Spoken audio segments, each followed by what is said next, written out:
Dati po ako may migraine. Talagang pagka sinusumpong talaga ako, sumasakit po talaga yung aking, sobrang sakit-sakit ng aking ulo. Na kahit iinom ko siya dati ng, hindi ko pa nakilala yung Fortier, pag iniinom ko siya ng medical, wala, hindi rin siya nawawala. Pero nung mag-take po ako ng Fortier, talagang hindi ko na po siya pag inom ko ng gano'n, hindi ko, 5 minutes, hindi ko na nararamdaman yung sakit ng aking ulo. Talagang nawala ko talaga yung aming migraine dahil sa Fortier. Yes. Yes. Yes. Totoo po yun. Hindi mahirap mag-testimony pero may kaba sa dibdib eh. Hindi nawawala talaga. Kahit nakakatantong testimony na ako.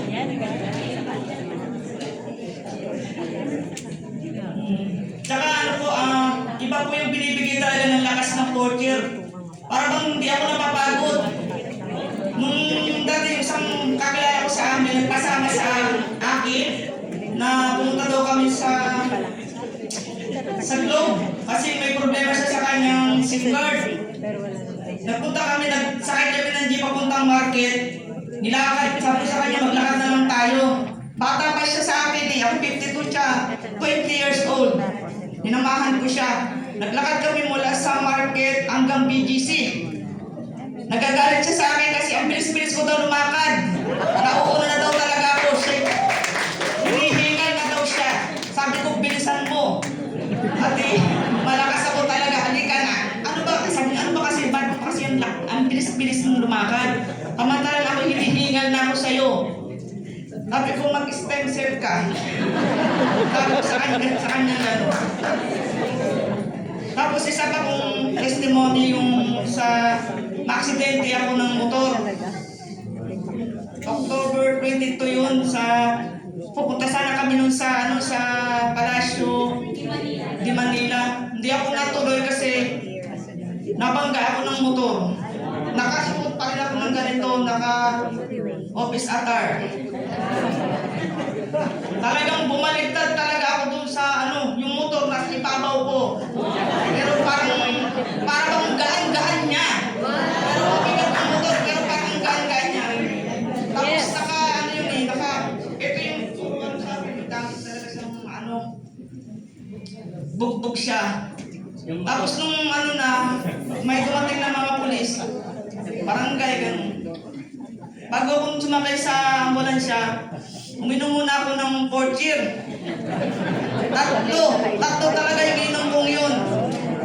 Tapos yung tatlo yun, para silang magkakabarkada, magkakaibigan na sumisiksik talaga sila dito.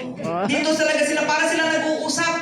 Nag-uusap dito tayo kasi dito yung talagang may damage. Talagang doon sila sumisiksik. Tapos parang nararamdaman ko, kasi kumikirot talaga siya. Tapos yung maya-maya in 3 minutes, lumaki siyang ganun.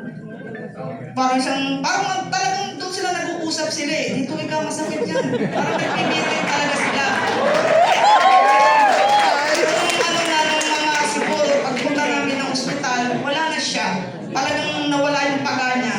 Wow.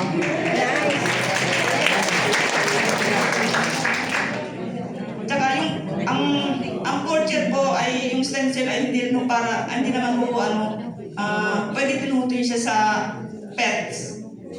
Kasi yung aking pusa, sinisipon, inuubo. Yes. Sabi ko, bakit kaya hindi ko painom ito ng Fortier? Kaya nung pinapainom ko sila, pinapan ko sa gilid dito, hinahabol ko pa sila, hinahabol. Kasi nga, parang ayaw nila yung lasa, ginugupit ko, hinahabol ko sila dito. Pero nakainom din sila, kagatagaan ko talaga sila, hanggang nawala na yung sipon at ubo nila. Pero pag sanay na sila, pag kinakalaskas ko yung bote, alam na nila yun na sinusundan nila ako. Talagang alam na nila yun.